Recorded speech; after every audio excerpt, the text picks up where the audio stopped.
तो अब आप देख रहे हैं मादा जनन तंत्र, फीमेल रिप्रोडक्टिव ऑर्गन, और आप कहेंगे कि मादा मानव यानी फीमेल के अंदर, फीमेल के वक्षण या श्रोणी क्षेत्र या इंगुइनल रीजन में उपस्थित विभिन्न प्रकार के जननांग मिलकर के मादा जनन तंत्र का निर्माण करते हैं, जिसमें मुख्य जननांग या प्राथमिक जननांग के रूप में एक जोड़ी अंडाशय या ओवेरी उपस्थित रहता है।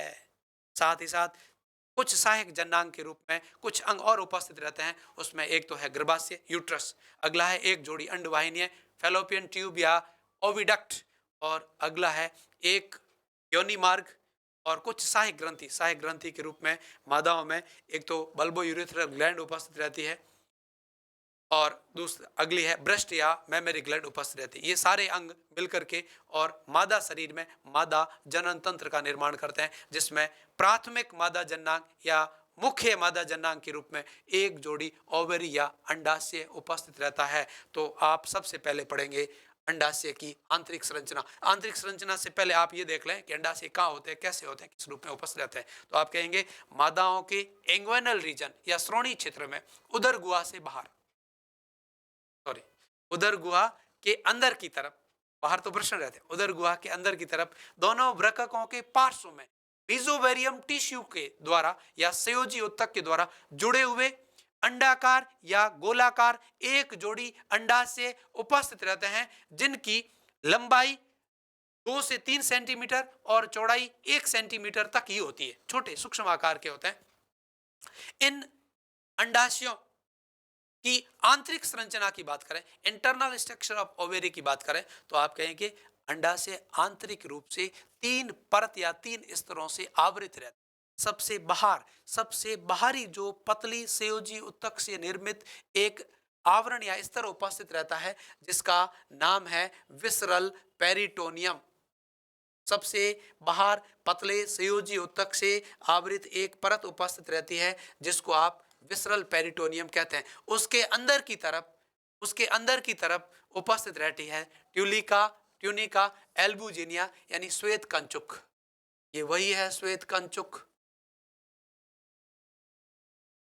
अंदर की तरफ ट्यूनिका एल्बुजिनिया उपस्थित रहती है। ट्यूनिका एल्बुजिनिया के अंदर द्विगुणित कोशिकाओं से निर्मित एक अत्यधिक पुनरुद्भवन की क्षमता रखने वाली स्तर या परत उपस्थित रहती है, जिसको जर्मिनल उपकला या जर्मिनल एपिथेलियम या जननिक उपकला कहते हैं। इंटरनल स्ट्रक्चर ऑफ ओवेरी देख रहे हैं आप, जननिक उपकला,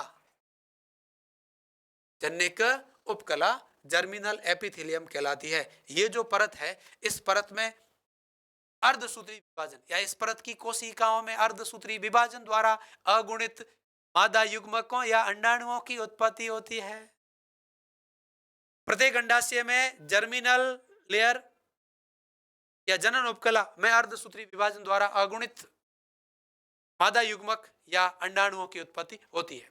अब देखिएगा, नर में शुक्र जनन की क्रिया लैंगिक परिपक्वन के उपरांत हो रही थी, किंतु यहाँ मादाओं में कुछ अंतर है। वो अंतर यह है, आप अंडाशय की आंतरिक संरचना में जर्मिनल लेयर देख रहे हैं, ये जननिक उपकला भ्रूणीय परिवर्तन के दौरान ही, जब मादा शिशु किसी गर्भवती माता के गर्भाशय के अंदर अपना भ्रूणीय परिवर्तन दर्शा रहा है, तब भ्रूण 21 से 25 सप्ताह के आसपास हो जाता है, तब उसमें जननांगों के रूप में अंडाशय का निर्माण हो जाता है। और अंडाशय के निर्माण के साथ ही जो जर्मिनल एपिथेलियम जननिक उपकला है, उस जननिक उपकला में अर्धसूत्री विभाजन द्वारा अगुणित युग्मकों के रूप में अंडाणुओं का निर्माण होना प्रारंभ हो जाता है। अर्थात अंड जनन की क्रिया, मादा शिशु में अंड जनन की क्रिया भ्रूणीय परिवर्तन के दौरान ही प्रारंभ हो जाती है।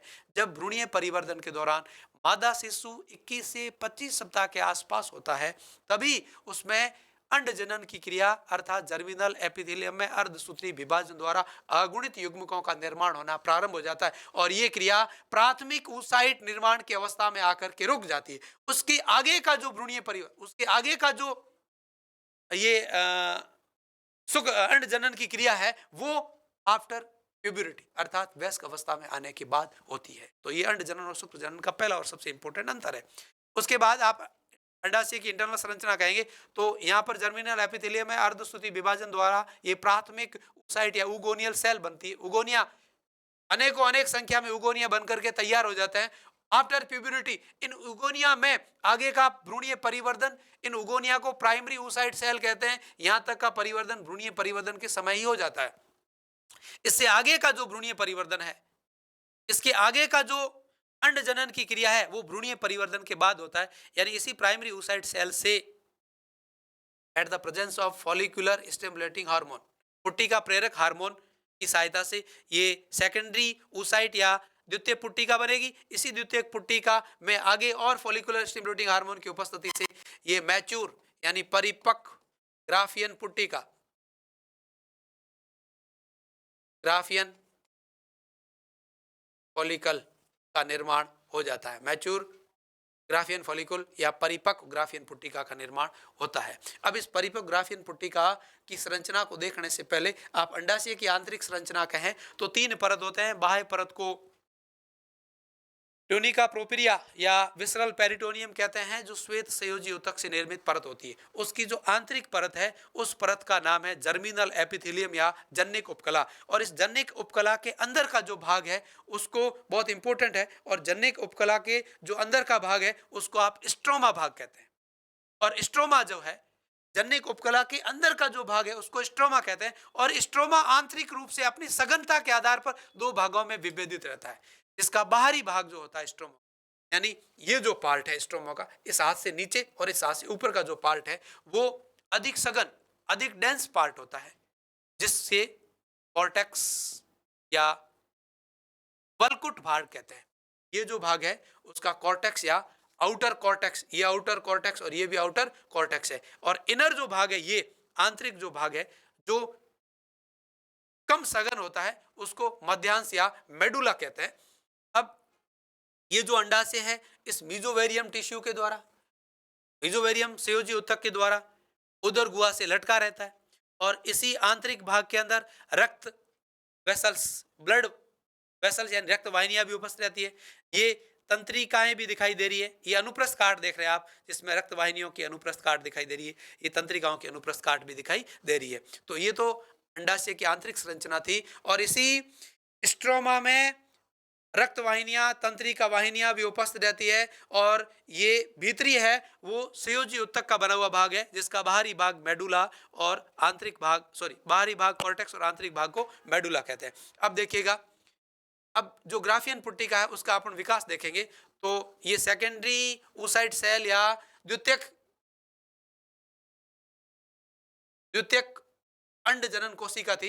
इस कोशिका में फॉलिकुलर स्टिमुलेटिंग हार्मोन यानी पुट्टक प्रेरक जो हार्मोन होते हैं वो हार्मोन परिपक्वन या वृद्धि करवाते हैं, जिसमें कोशिकाओं की जो आंतरिक परत थी वो एक जगह पर एक गुहा का निर्माण करती है। इस गुहा को एंट्रम या पुट्टिका की गुहा कहते हैं। इसका जो बाहरी एक कोशी की परत है उसको थीका एक्सटर्ना कहते हैं। इनके द्वारा भी एक विशेष प्रकार के हार्मोन का स्त्राव होता है, उस हार्मोन को कहते हैं एस्ट्रोजन हार्मोन। और वो एस्ट्रोजन हार्मोन ही मादाओं में द्वितीयक लैंगिक लक्षण का विकास करता है, अर्थात मादाओं की द्वितीयक लैंगिक लक्षणों को उत्पन्न करता है। जिस प्रकार से टेस्टोस्टेरोन को नर का द्वितीयक लैंगिक लक्षणों को उत्पन्न करने वाला हार्मोन कह रहे थे, उसी प्रकार से मादाओं में जो परिपक्व ग्राफियन पुट्टिका है उसकी थीका एक्सटर्ना जो पार्ट है उससे स्रावित होने वाले हार्मोन को एस्ट्रोजन हार्मोन कहते हैं। बहुत इंपॉर्टेंट हार्मोन है। और इसी एस्ट्रोजन हार्मोन के द्वारा मादाओं में द्वितीयक लैंगिक लक्षणों को विकसित किया जाता है। साथ ही साथ यह हार्मोन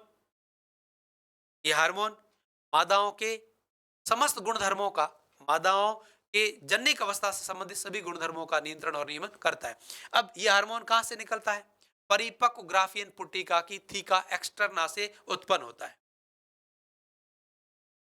अब इस थीका एक्सटर्ना के अंदर की तरफ कोशिकाओं का एक समूह उपस्थित रहता है जिसको थीका इंटरना कहते हैं। और थीका इंटरना से अंदर कोशिकीय जो समूह है उसको मेम्ब्रेनस ग्रेनुलोसा कहते हैं। इस मेम्ब्रेनस ग्रेनुलोसा के अंदर की तरफ ये कोशिका का, ये अगुणित कोशिका उपस्थित रहती है जिसको आप oocyte या एग सेल कहते हैं, जिसकी बाहरी परत को कोरोना रेडिएटा कहते हैं, आंतरिक परत को जोना पेलुसिडा कहते हैं। और एक विशिष्ट क्रिया होती है। विशिष्ट क्रिया क्या? वही क्रिया जो एंटीरियर पिट्यूटरी ग्लैंड यानी अग्र पीयूष ग्रंथि से एक विशेष प्रकार का हार्मोन निकलते हैं, वो हार्मोन इस कोशिका को फटने को प्रेरित करते हैं और उस हार्मोन को कहते हैं LH hormone, luteinizing hormone.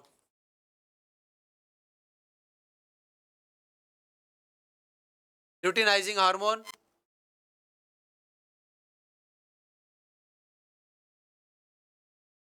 LH, जो परिपक्व ग्राफियन पुट्टिका, जैसे ही रक्त में एलएच हार्मोन की मात्रा बढ़ती है, परिपक्व ग्राफियन पुट्टिका फट जाती है और परिपक्व ग्राफियन पुट्टिका के फटने से एक अगुणित अंडा या एग बाहर निकलता है।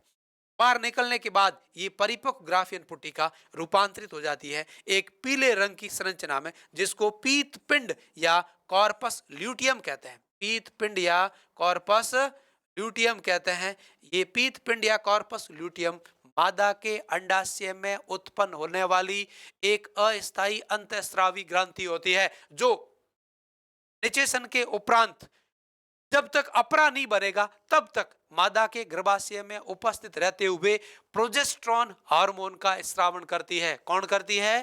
पीतपिंड। कौन करती है? Corpus luteum. क्या है? मादा के अंडाशय में उत्पन्न होने वाली एक अस्थायी अंतःस्रावी ग्रंथि है, जो निषेचन के उपरांत आप देख रहे हैं कि जैसे ही रक्त में एलएच हार्मोन, ल्यूटिनाइजिंग हार्मोन की मात्रा बढ़ेगी, ये परिपक्व ग्राफियन पुट्टिका फट जाती है और अंडाशय की बाह्य सतह पर आकर के अंडाशय को फोड़ करके एक अगुणित एग या अंडाणु को मुक्त करती है। ये अंडाणु फिलोपियन फिम्बरी, आपने पहले भी मादा जनन तंत्र में पढ़ा था, फिलोपियन फिम्बरी जो अंडवाहिनी की है, वो उदर गुहा में मुक्त होने वाले इस अंडाणु को अपने अंदर ले लेती है पकड़ करके और एम्पुला भाग में ले जाती है। अब एम्पुला भाग में जाने वाले इस अंडाणु को यदि 24 आवर या 48 आवर के अंदर अंदर शुक्राणु मिल जाते हैं तो निषेचन की क्रिया होती है और इस निषेचन की क्रिया के दौरान एक द्विगुणित युग्मनज या जाइगोट बनता है। इस जाइगोट को गर्भाशय की आंतरिक भित्ति में अंतरोपित या आरोपित करने के लिए एक विशेष प्रकार के हार्मोन की आवश्यकता होती है और उस हार्मोन का नाम, उस हार्मोन का स्रावन करती है ये प्रारंभिक अवस्था में ये अस्थायी अंतःस्रावी ग्रंथि कॉर्पस ल्यूटियम। तो आपसे कभी पूछ लिया जाए प्रश्न के अंदर कि निषेचन के उपरांत कॉर्पस लूटियस को अंडाशय से पृथक कर दिया जाए तो भ्रूणीय परिवर्तन पर क्या प्रभाव पड़ेगा, तो आप कहेंगे कॉर्पस लूटियम एक मादा में निषेचन के उपरांत अंडाशय में बनने वाली अस्थायी अंतःस्रावी ग्रंथि होती है, जिसके द्वारा प्रोजेस्टेरोन हार्मोन का स्रावन किया जाता है। कौन सा हार्मोन? प्रोजेस्टेरोन हार्मोन का स्रावन किया जाता है और ये प्रोजेस्टेरोन हार्मोन का स्रावन किया जाता है। ये प्रोजेस्टेरोन हार्मोन विकासशील भ्रूण को गर्भाशय की आंतरिक सतह पर या एंडोमेट्रियम पर इम्प्लांट या अंतरोपित या आरोपित करने में सहायक होता है। अब आपने यदि प्रोजेस्टेरोन का निर्माण नहीं होने दिया या यूं कह दें कि कार्पस ल्यूटियम को या पीतपिंड को बाहर ही निकाल दिया, तब क्या होगा? एबॉर्शन होगा। जो आपका भ्रूण बना है वो भ्रूण गर्भाशय में अंतरोपित नहीं होगा, अर्थात गर्भावस्था को बनाए रखने में ये हार्मोन सहायक है और ये निकलता है कॉर्पस लूटियम से। बहुत इंपॉर्टेंट पॉइंट है, कई बार एग्जाम में पूछा जा चुका है। अब यदि फर्टिलाइजेशन नहीं होता है, अब जितनी बार अंडा निकलता है उतनी बार फर्टिलाइजेशन थोड़ी होगा। फर्टिलाइजेशन तो जीवन में 2 या 3, 5, 7 बार कर सकते हैं। आप हमेशा फर्टिलाइजेशन करोगे तो मामला थोड़ा ही बैठेगा। तो आप कह रहे हैं कि अंडा निकल गया, अंडा निकलने के बाद यदि फर्टिलाइजेशन होता है तो ये जो शेष भाग, जो परिपक्व ग्राफियन पुट्टिका थी, मैच्योर ग्राफियन फॉलिकल थी, उसमें ओवुलेशन के बाद जो ये अंडा एग था वो जाके शुक्राणु से मिल गया और फर्टिलाइजेशन होके युग्मनज या जाइगोट बन जाता है तो ये बन जाती है कॉर्पस लूटियम में। ये जो पीछे का भाग था वो कॉर्पस लूटियम का निर्माण कर देती, किंतु फर्टिलाइजेशन नहीं होता है और ये अंडा नष्ट हो जाता है तो ये जो है वो बदल जाती है किसमें? कॉर्पस एल्बिकैन में। और कॉर्पस एल्बिकैन एक अपशिष्ट संरचना है जिसको इस अंडाशय से बाहर निकाल दिया जाता है और ये उदर गुहा में अपशिष्ट नष्ट हो जाती है, इसका कोई कार्य नहीं रहता है। तो ड्यूरिंग फर्टिलाइजेशन होता है तो कॉर्पस लूटियम बनेगी और ये प्रोजेस्टेरोन हार्मोन का स्रावन करेगी जो गर्भावस्था को बनाए रखने में सहायक है या गर्भावस्था को मेंटेन करता है। और यदि फर्टिलाइजेशन नहीं होता है, सामान्यतः फर्टिलाइजेशन नहीं होता है, फर्टिलाइजेशन तो 1, 2, 3, 4 बार ही होता है और अब फर्टिलाइजेशन होना तो बहुत कम हो गया है क्योंकि प्रकृति फर्टिलाइजेशन तो रुक ही चुके हैं, क्योंकि संतानों की उत्पत्ति कम कर दी है भाई लोगों ने, तो फर्टिलाइजेशन नहीं होता है। तो ये जो आंतरिक संरचना थी परिपक्व ग्राफियन पुट्टिका, ये ओवुलेशन के बाद बदल जाती है कार्पस एल्ब्यूकेन में। तो ये था आपके इंटरनल स्ट्रक्चर ओवेरी और ओवेरी का कार्य। तो अंडाशय द्वारा या ओवेरी द्वारा एक विशेष प्रकार का हार्मोन निकलता है, उसका नाम है एस्ट्रोजन हार्मोन, और वो एस्ट्रोजन हार्मोन ही मादाओं का जन्निक हार्मोन कहलाता है और मादाओं में द्वितीयक लैंगिक लक्षणों को उत्पन्न करता है, या मादाओं में ग्राफियन पुट्टिका के वृद्धि और विकास को बनाने के साथ साथ एक अंडे का निर्माण करने में भी सहायक है। अब अगला जो जननांग है, अगला जो मादा जनन तंत्र का अंग है, वो है गर्भाशय। तो आप कहेंगे मादाओं के जनन तंत्र में श्रोणि क्षेत्र में उल्टे नासपति जैसे आकार का, कैसे आकार का, उल्टे नासपति के आकार का एक चौड़ा, मोटा, मांसल, अत्यधिक पेशीय संरचना के रूप में एक गर्भाशय उपस्थित रहता है, जिसकी एक गर्भाशय उपस्थित रहता है और जिसकी बाह्य संरचना की बात करें, जिसकी बाह्य संरचना की बात करें तो वो 3 से 5 सामान्य अवस्था में, जब फर्टिलाइजेशन नहीं हो रखा है तब 3 से 5 सेंटीमीटर तो मोटा चौड़ा होता है, और 3 से 5 सेंटीमीटर तो चौड़ा होता है और 2.5 सेंटीमीटर तक मोटा होता है, और 5 से 7 सेंटीमीटर तक लंबा होता है। लंबाई 5 से 7 सेंटीमीटर, चौड़ाई 3 से 5 सेंटीमीटर और मोटाई 2.5 सेंटीमीटर तक, और उसकी जो संपूर्ण संरचना है वो आंतरिक रूप से 3 भागों में विभेदित रहती है। उसकी जो संपूर्ण संरचना है वो आंतरिक रूप से 3 भागों में विभेदित रहती है। ये गर्भाशय है, ये पूरी की पूरी संरचना जो दिखाई दे रही है वो गर्भाशय है, और इस गर्भाशय की आंतरिक संरचना है वो 3 भागों में विभेदित है। सबसे आंतरिक परत को एंडोमेट्रियम कहलाते हैं, जिसमें पुनरुद्भवन की अपार क्षमता पाई जाती है, और मध्य जो स्तर है उसको मायोमेट्रियम कहते हैं, जो सबसे अधिक मोटा स्तर होता है, ये इतना मोटा है, जो सबसे अधिक मोटा स्तर होता है, और इसमें चिकनी अरेखित पेशियां उपस्थित रहती है, जो गर्भाशय की बाह्य परत का या बाह्य भित्ति का निर्माण करती है, और सबसे बाहर पेरीमेट्रियम, जिसको विसरल पेरिटोनियम भी कहते हैं, उपस्थित रहती है, जो है वो श्वेत संयोजी ऊतक से मिली एक परत होती है। सबसे बाहर श्वेत संयोजी ऊतक की पतली परत विसरल पेरिटोनियम, अंदर मायोमेट्रियम जिसमें ऑब्लिक यानी रेखित और स्मूथ और तीनों प्रकार की सर्कुलर, रेखित और ऑब्लिक तीनों प्रकार की पेशियां उपस्थित रहती है, इसको स्मूथ मसल्स भी कहते हैं। एंडोमेट्रियम गर्भाशय का आंतरिक भाग है जिसमें सर्वाधिक पुनरुद्भवन की क्षमता पाई जाती है। अब गर्भाशय की बाह्य संरचना की बात करें तो ऊपरी फूला हुआ भाग यूटेराइन फंडस कहलाता है, ये मध्य का भाग इसकी बॉडी या काय कहलाता है, नीचे का भाग सर्विक्स कहलाता है। अब जो सर्विक्स है ये गर्भाशय का निचला संकीर्ण भाग है जो बाहर की ओर वेजाइनल पाथ योनि मार्ग में खुलता है, जिसमें अंदर की तरफ इंटरनल ऑस उपस्थित रहता है, बाहर की ओर एक्सटर्नल ऑस उपस्थित रहता है। ये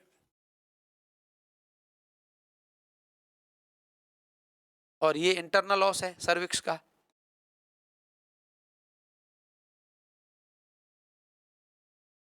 जो बाहर की ओर योनि मार्ग या योनि में खुलता है। गर्भाशय का कार्य क्या है? विकासशील भ्रूण को स्थान उपलब्ध करवाता है, विकासशील भ्रूण हेतु स्थान उपलब्ध करवाता है, साथ ही साथ विकासशील भ्रूण को भ्रूणीय परिवर्तन के दौरान सुरक्षा भी प्रदान करता है, विकासशील भ्रूण को भ्रूणीय परिवर्तन के दौरान सुरक्षा भी प्रदान करता है। अगला जो जननांग है, मादा जननांग, वो है अपना अंडवाहिनियां, ओविडक्ट, अंडवाहिनियां या ओविडक्ट। तो आप कहेंगे मादा जनन तंत्र में जो अंडवाहिनी है वो एक जोड़ी, मादा जनन तंत्र में एक जोड़ी अंडवाहिनियां उपस्थित रहती है, और प्रत्येक अंडवाहिनी गर्भाशय के दोनों तरफ यूं जुड़ी रहती है। अंडवाहिनी का वह भाग जो गर्भाशय से जुड़ा रहता है वो पतला और कम मोटा भाग होता है, उसको इस्थमस भाग कहते हैं। उसका अगला जो भाग है वो अधिक मोटा और चौड़ा भाग होता है, इसको एम्पुला भाग कहते हैं। और जो अंतिम भाग है वो एक झालर के समान उपस्थित रहता है, जिसमें आगे सूक्ष्म अंकुर या बलन या तंतु उपस्थित रहते हैं, जो इस ओवरी से ओवुलेशन की क्रिया में मुक्त होने वाले अंडे को ग्रहण कर इसके अंदर लाने में सहायक होता है। तो एक अंडवाहिनी इस तरफ है, दूसरी अंडवाहिनी इस तरफ है, 3 भाग है, इस्थमस है, इम्पुला है और इनफंडिबुलम है। ये मिलकर के और क्या बनाते हैं? फेलोपियन ट्यूब या ओवी डक्ट का निर्माण करते हैं। इसका कार्य क्या है? पहला कार्य तो है इसका कार्य बता रहा हूं। पहला कार्य तो है कि उदर गुहा में ओवेरी से जो मुक्त होने वाला अंडा है, या तो इधर की ओवेरी से अंडा मुक्त होगा या इधर की ओवेरी से मुक्त होगा। सामान्यतः ऐसा देखने को मिलता है कि जब परिपक्व अवस्था में मादा आती है, तो जब मादा परिपक्व अवस्था में आती है तो अंड जनन की क्रिया जब शुरू हो जाती है तो एक बार ओवुलेशन इधर के अंडाशय से होता है और दूसरी बार का ओवुलेशन है इधर के अंडाशय से होता है। तो एक बार अंडा इधर से निकल करके फेलोपियन फिम्बरी से होकर के एम्पुला पार्ट में आता है, एक बार अंडा इधर से निकल के फेलोपियन फिम्बरी से होकर के और एम्पुला भाग में आएगा। और यदि एम्पुला भाग में आने वाले अंडे को इधर से इस वेजिनल पाथ से शुक्राणु मिल जाते हैं, इस एम्पुला भाग में यदि शुक्राणु आ जाते हैं गति करते हुए, तो फर्टिलाइजेशन हो जाएगा। और अंडवाहिनी में अंडवाहिनी के एम्पुला भाग में पहुंचने वाले अंडे को अंडवाहिनी या यहाँ से मुक्त होने के 48 घंटे के भीतर भीतर शुक्राणु नहीं मिलते तो वो फर्टिलाइजेशन नहीं दर्शाएगा और अंडाणु का क्या हो जाता है, डिस्ट्रॉयड हो जाता है, अंडाणु नष्ट हो जाता है। और अगली जो मेंस्ट्रुअल साइकिल या मासिक चक्र की जो क्रिया है वापस शुरू हो जाती है। तो ये अंडवाहिनी और उसका सामान्य कार्य क्या है, उदर गुहा में मुक्त होने वाले अंडाणु को एम्पुला भाग में लाना और एम्पुला भाग में निचिसन हेतु स्थान उपलब्ध कराना। बहुत इंपॉर्टेंट प्रश्न बता रहा हूं कि मादाओं में, मानव मादाओं में फर्टिलाइजेशन या निचेसन की जो क्रिया है वो अंडवाहिनी के एम्पुला भाग या फूले हुए भाग में होती है। अंडवाहिनियों के बाद है वेजिनल पाथ या वजाइना या योनि। मादाओं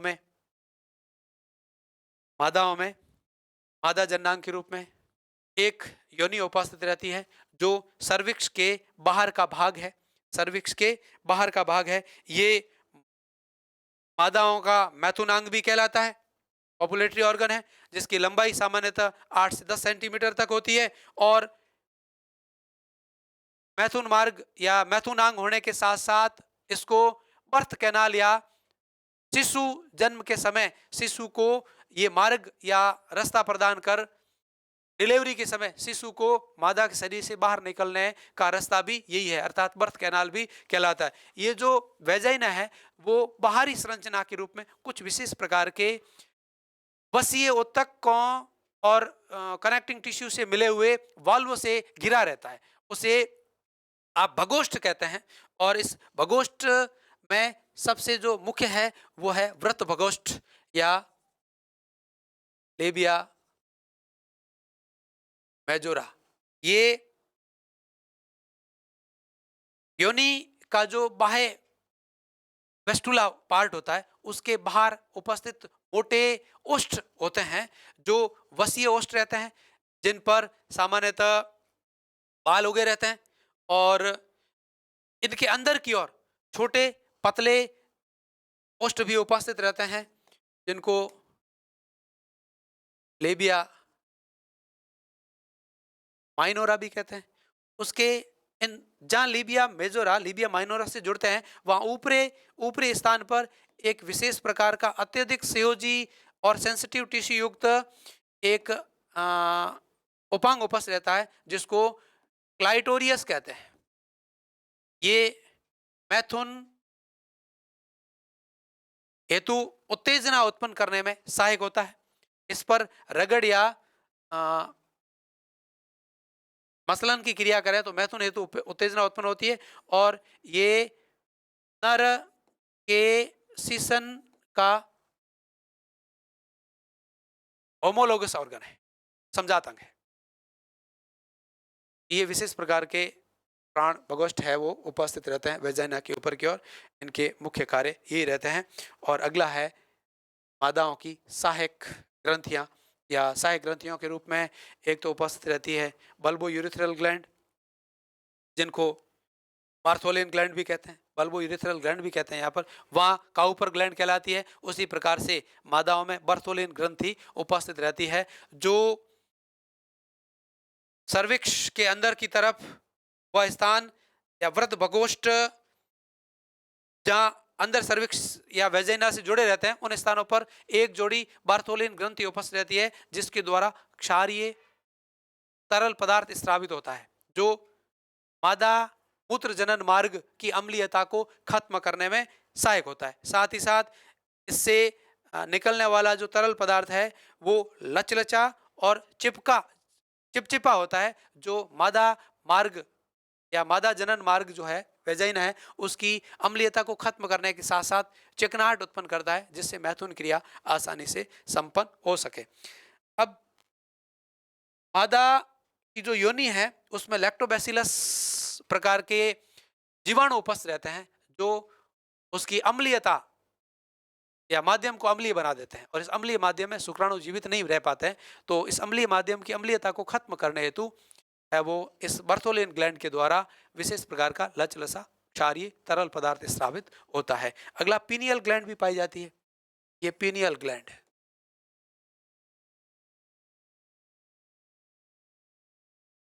पीनियल ग्लैंड ब्रथोलिन ग्लैंड के समीप स्थित एक जोड़ी ग्रंथियां हैं, जिनसे स्रावित होने वाला रासायनिक पदार्थ है वो मैथुन क्रिया को उत्तेजित करता है। एक तो पीनियल ग्लैंड ऐसी है और एक ऐसी है पीनियल ग्लैंड, ये दोनों बहुत अलग है। ये पीनियल ग्लैंड पाई जाती है मस्तिष्क में, और ये पीनियल ग्लैंड पाई जाती है मादा जनन तंत्र में। बहुत इंपॉर्टेंट है, दोनों में डिफरेंट है।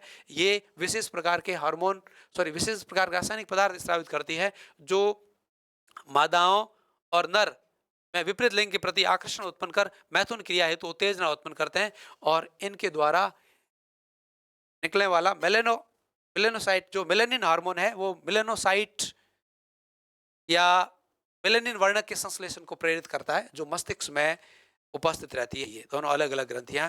अगला ब्रेस्ट ग्रंथि या छाती उपस्थित रहती है, स्तन ग्रंथियां भी कहते हैं। तो आप कहते हैं पूर्ण विकसित मादाओं के वक्षीय क्षेत्र पर, पूर्ण विकसित मादाओं के वक्षीय क्षेत्र पर एक जोड़ी स्तन ग्रंथियां उपस्थित रहती है।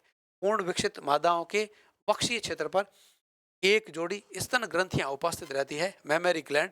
जिसकी आंतरिक संरचना की बात करें तो इस प्रकार की एक अनुप्रस्थ काट को काट के यहाँ पर डायग्राम में बता रखा है, जिसमें ये पसलियां हैं, ये वक्षीय क्षेत्र है। इस वक्षीय क्षेत्र पर एक जोड़ी पूर्ण विकसित स्तनीय ग्रंथियां उपस्थित रहती है, जो एक स्वेद ग्रंथियों के रूपांतरण से बनती है। सबसे पहला पॉइंट, स्तन ग्रंथियां किससे बनती है? रूपांतरित स्वेद ग्रंथि होती है, और स्वेद ग्रंथि है वो एक संयुक्त ग्रंथि होती है। संयुक्त ग्रंथि का मतलब है ये एल्विलो ट्यूबुलर, एल्विलो ट्यूबुलर यानी कुपिकीय नलिकाकार ग्रंथियां होती है, जिसमें नलिकाएं भी रहती है और कुपिकाओं भी रहती है। तो आंतरिक संरचना में एल्विलो ट्यूबुलर ग्रंथि है, जो श्वेत ग्रंथियों के रूपांतरण से बनती है। और इसका अनुप्रस्थ काट के देखें तो ये आपको रिप्स यानी पसलियां दिखाई दे रही है, एक पसली, दूसरी, तीसरी, चौथी पसलियां। पसलियों के बीच में ये इंटरनल और एक्सटर्नल इंटरकोस्टल मसल्स उपस्थित रहती है, अंतरापरसुक पेशियां उपस्थित रहती है। इंटरकोस्टल मसल्स दो प्रकार की होती है, इंटरनल इंटरकोस्टल मसल्स और एक्सटर्नल इंटरकोस्टल मसल्स। तो ये दोनों रिब्स के बीच में उपस्थित रहती है। उसके ऊपर की तरफ ये वक्षीय क्षेत्र में जो मुख्य पेशी है, कनेक्टिंग टिश्यू मसल्स है, वो पेक्टोरल मेजल मसल्स उपस्थित रहती है। पेक्टोरल मेजर मसल्स उपस्थित रहती है, ये पूरी की पूरी पेक्टोरल मेजल मसल्स है। इसके ऊपर की तरफ ये स्तन ग्रंथि उपस्थित रहती है, जो बाहर की तरफ एक पतले संयोजी उत्तक से आवृत रहती है। और आंतरिक संरचना की बात करें तो यहाँ फैट भरा रहता है, फैटी एडिपोज टिश्यू रहता है, इतना तो पूरा ये भी फैटी एडिपोज टिश्यू है और ये भी फैटी एडिपोज टिश्यू है। इसके अंदर की तरफ सबसे अंदर ही अंदर बात करें तो स्तन पालियां उपस्थित रहती है, और प्रत्येक स्तन ग्रंथि में 10 से 15 तक स्तन पालियां यानी मेमरी लोब्यूल्स उपस्थित रहती है। इस मेमरी लोब्यूल्स जो मेमरी लोब्यूल्स है वो खुलती है स्तन कुपिकाओं में, और स्तन कुपिकाएं हैं, स्तन कुपिकाएं इस प्रकार की संरचना है, इस प्रकार की संरचना है। इसके बाहर मायो एपिथेलियम मीजो एपिथेलियम उपस्थित रहती है, और मीजो एपिथेलियम है एक विशेष प्रकार की ऑक्सीटोसिन हार्मोन, ऑक्सीटोसिन हार्मोन से उत्तेजित होकर संकुचन दर्शाने वाली एक विशेष प्रकार का योजी ऊतक है मीजो एपिथेलियम, जिसमें कॉन्ट्रैक्शन के द्वारा जो इसमें मिल्क बनता है वो मिल्क स्तन नलिकाओं में भर जाता है, और स्तन नलिकाएं इन मिल्क को एम्पुला या लैक्टिफेरस साइनस में लाती है, और लैक्टिफेरस साइनस से बाहर निकलती है लैक्टिफेरस डक्ट, और लैक्टिफेरस डक्ट है वो निप्पल्स के द्वारा बाहर खुल जाती है। जो निप्पल्स या इसका शीर्ष भाग होता है उसके पास की जो त्वचा रहती है वो काले रंग की दिखाई रहती है, उस त्वचा को एरियोला मेमाई कहते हैं। एरियोला मेमाई भी कहते हैं। ये एडिपोज टिश्यू बाहर और नीचे रहते हैं। जितना एडिपोज टिश्यू अधिक होगा वो स्तन इतने ही बड़े दिखाई देते हैं। और साथ ही आपको ये बता दें कि जो स्तन है उनका वृद्धि और विकास भी विशेष प्रकार के हार्मोन द्वारा नियंत्रित होता है। इसमें वृद्धि और जो विकास रहता है वो इसमें एक तो कुपिका है और दूसरी नलिका है। कुपिकाओं का जो वृद्धि है और नलिकाओं की जो वृद्धि है वो अलग अलग प्रकार के हार्मोन से नियंत्रित होती है। एक तो प्रोजेस्टेरोन हार्मोन जो होता है वो या तो कार्पस लुटियम द्वारा निकलता है गर्भावस्था के दौरान, या फिर अपरा द्वारा स्रावित होता है। अपरा द्वारा प्रोजेस्टेरोन हार्मोन का स्रावण होता है। यह हार्मोन मादाओं में उपस्थित स्तन ग्रंथियों की नलिकाकार वृद्धि को प्रेरित करती है, अर्थात TP tubular growth of breast gland या memory gland occurs due to progesterone hormone, और दूसरा alveolar growth are occurs due to estrogen hormone. ये एस्ट्रोजन हार्मोन तो मादाओं की परिपक्व अवस्था में फॉलिकल परिपक्वग्राफियन पुट्टिका की थीका एक्सटर्ना मेम्ब्रेन से स्रावित होता है जो स्तन ग्रंथियों की एल्वुला यानी मोटाई में वृद्धि करता है, और प्रोजेस्टेरोन हार्मोन स्तन ग्रंथियों की ट्यूबुलर यानी लंबाई में वृद्धि करने में सहायक होता है।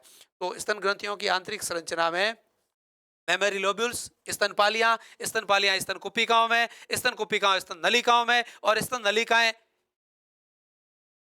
है वो लैक्टिफेरस साइनस की सहायता से लैक्टिफेरस डक्ट के द्वारा बाहर निपल द्वारा स्तन से जो मिल्क निकलता है, दुग्ध निकलता है, उसका स्रावण करती है। अब दुग्ध स्रावण की क्रिया केवल और केवल आफ्टर डिलीवरी ही कुछ महीने या कुछ वर्षों तक रहती है। उसके बाद स्तन से मिल्क का सिक्रेशन नहीं होता सामान्य अवस्था में, किंतु ये पूर्ण विकसित मादाओं में पूर्ण विकसित ग्रंथियों के रूप में उपस्थित रहती है। तो ये था सब मिला के पूरा मिला के आपका मादा जनन तंत्र। अब मादा जनन तंत्र और नर जनन तंत्र को अपन ने पूरा पढ़ लिया है। अब नर जनन तंत्र के प्राथमिक जननांगों में शुक्र जनन की क्रिया द्वारा शुक्राणुओं की उत्पत्ति होगी, और मादा जननांगों में प्राथमिक जननांग के रूप में अंडाशय उपस्थित रहता है। उस अंडाशय में अंड जनन की क्रिया द्वारा अंडाणुओं की उत्पत्ति होगी।